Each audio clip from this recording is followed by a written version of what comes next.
We can take a second to reflect. Give up, reject. Did I tell you something you know why? I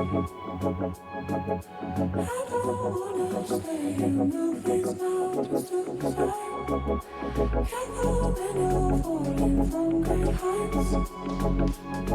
I can't catch you solo when you're moving outside. Why do something you know why? Do something. Catch you solo when you're moving outside. That's right, growth.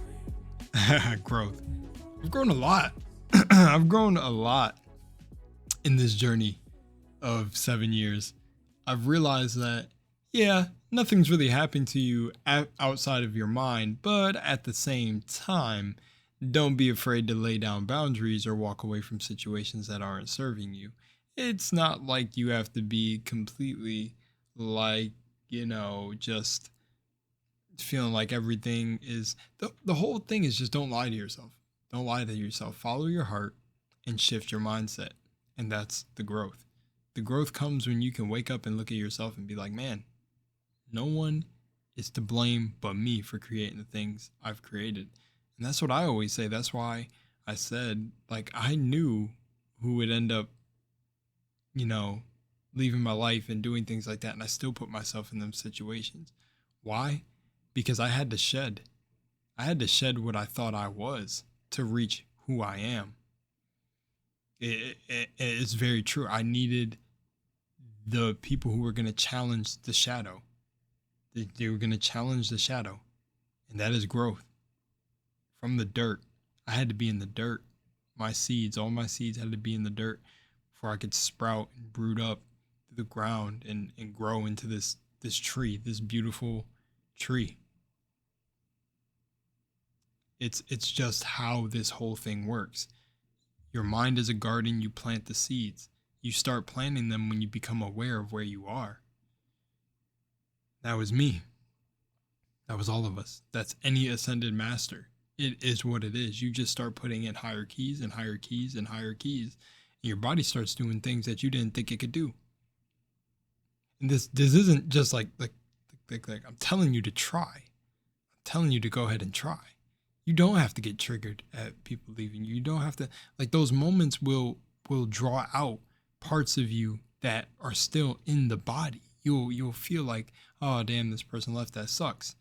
But the more you elevate these concepts, these ideas, these things of what a certain situation is supposed to make you feel like, you will be unstoppable. It's scary to a certain degree. That's why they don't want people waking up in the world, because if you were truly moving on this energy, you would be highly dangerous. A lot of these people are highly, highly dangerous. Highly dangerous in a positive way where you can't be controlled. That's why Divergent is made the way Divergent is. They knew that they couldn't control her mind in the factions. They couldn't control her. So everything tried to get her from all angles. They got everybody, they tried to make everybody a sleeper agent. That's essentially what happens to you. Think about Neo in the Matrix. Morpheus tried to tell him, like, some people are not ready to be unplugged. You try to unplug them and you end up with what? And then it was Smith holding a gun to his head. But Neo still had to walk that path knowing things could happen. Knowing ciphers could be in the mix. That's the thing about awakening too. There are ciphers around. Some of us were once the cipher for somebody else's story. That's why it's all connected. But think about it. Cypher reached a higher state. He was able to. And then he said, you know what? I like this stake and everything. Plug me back in. And I'm taking part of this from Tone because he spoke about it recently, but it's so serious. I remember that part. I can't drop that part out of my mind because Cypher really did that. He gave up Neo and literally said, just like, hey, I know the stake isn't fake or is fake, but plug me in as a politician or something. Now consciousness isn't as dramatic as the Matrix. We're not all sleeping in chairs right now with a plug in the back of our head, but essentially what they were trying to convey is that you're not the version of yourself that is plugged into society. So you have to unplug. You got to unplug, but just know people are going to come your way. It could be relationships that you think you're manifesting out of nowhere. That partner could end up not having your best interest, and they could just say it all day that they have your best interest, and then they can say love from this dimension that they love you, and they can end up being the biggest amount of growth you'll ever have in your life. But at the same time, it's going to be a rough patch. It's going to be a rough patch. Awakening is a rough patch anyways.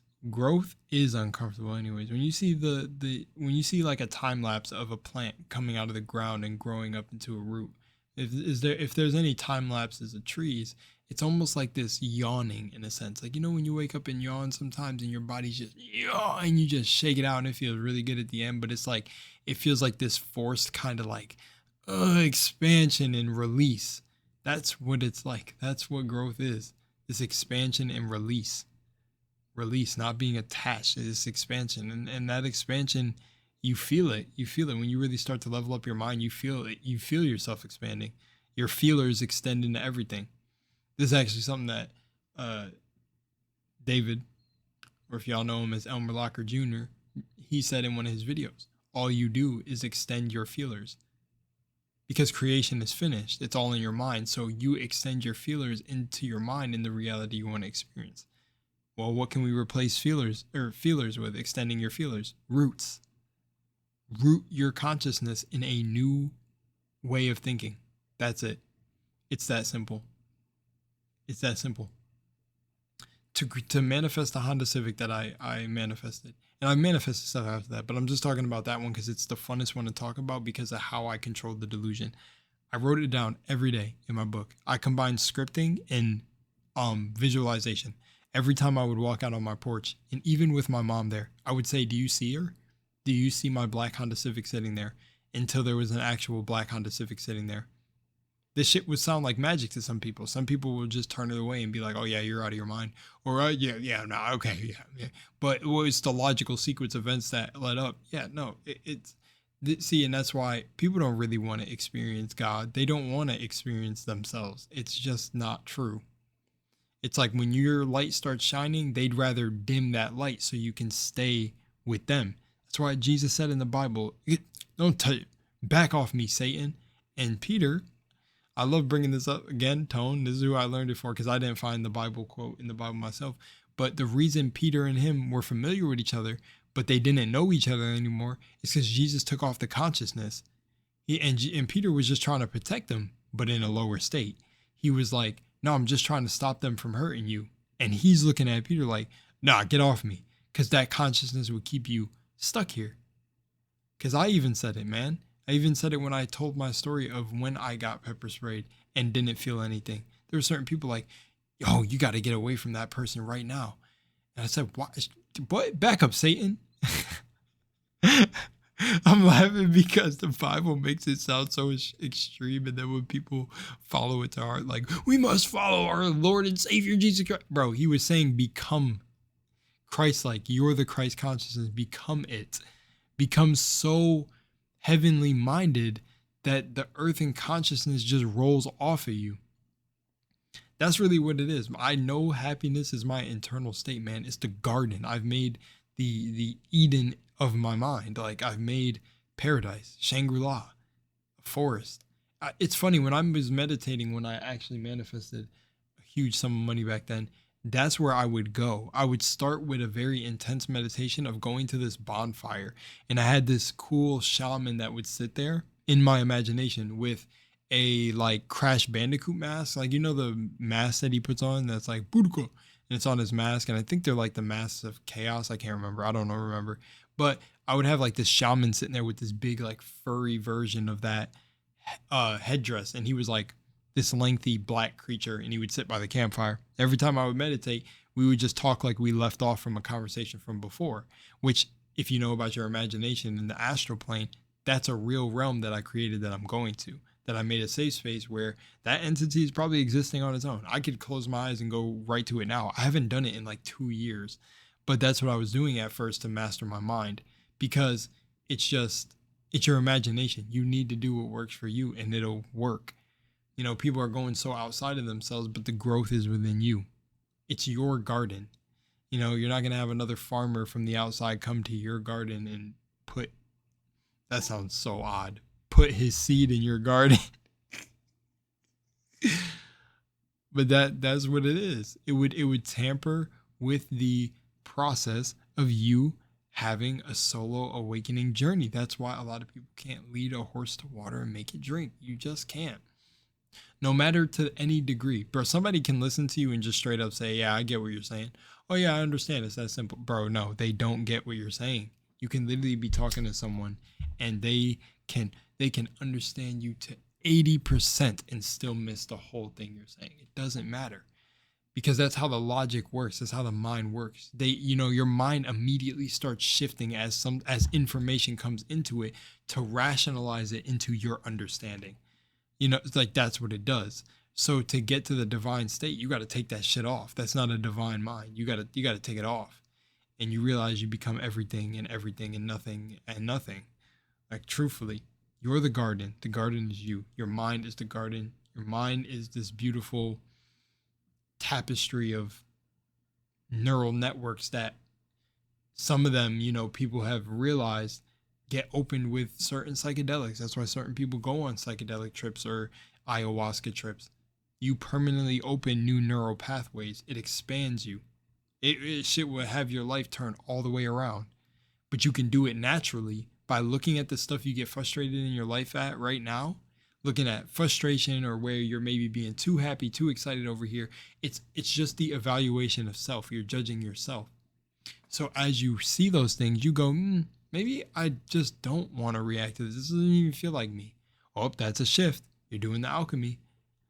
Maybe I just want to let go of the dream to have a house. Maybe I don't. Maybe that's someone else's dream. Maybe I'm taking on this dream or somebody else's dream. Or maybe I don't want to be a rapper. Or maybe I don't want to be a firefighter. Maybe I don't want to be a doctor. Maybe I don't want to be this.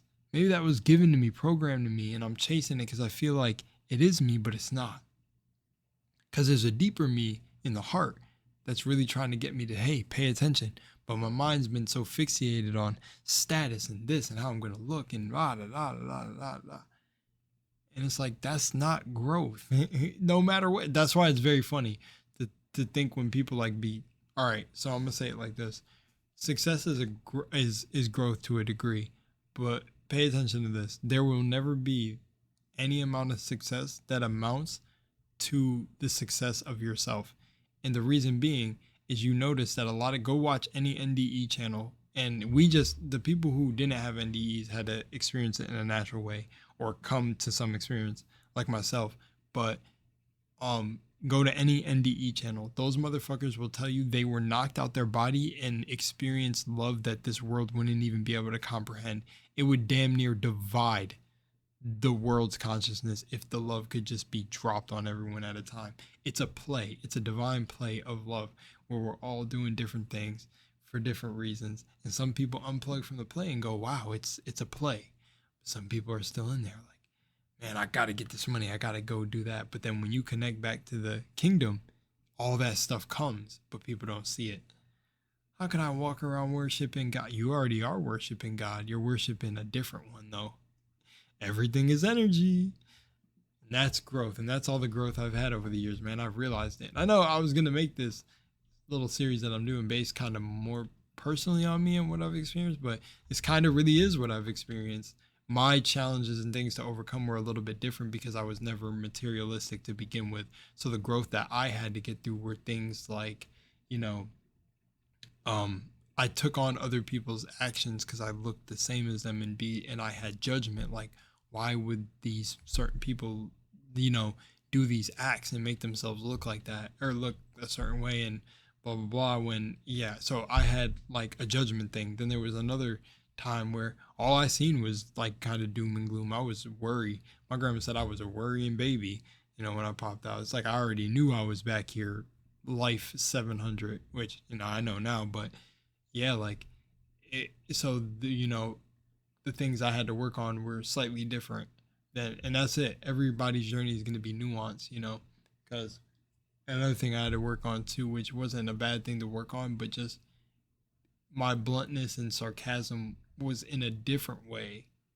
than like how it is now. It's almost like a higher degree where you can still hear sarcasm and the boldness, but it's in a way where it's just me being me. It's not like an ego trying to be upheld to protect me. That's essentially what it is. The growth is that you plant new seeds in your garden and your mind will flourish and bloom with all sorts of flora and fauna of the wildest things that you can imagine, and you will attract them. And that's it. That's growth, ladies and gentlemen. I'm gone. Much love, Moonlight.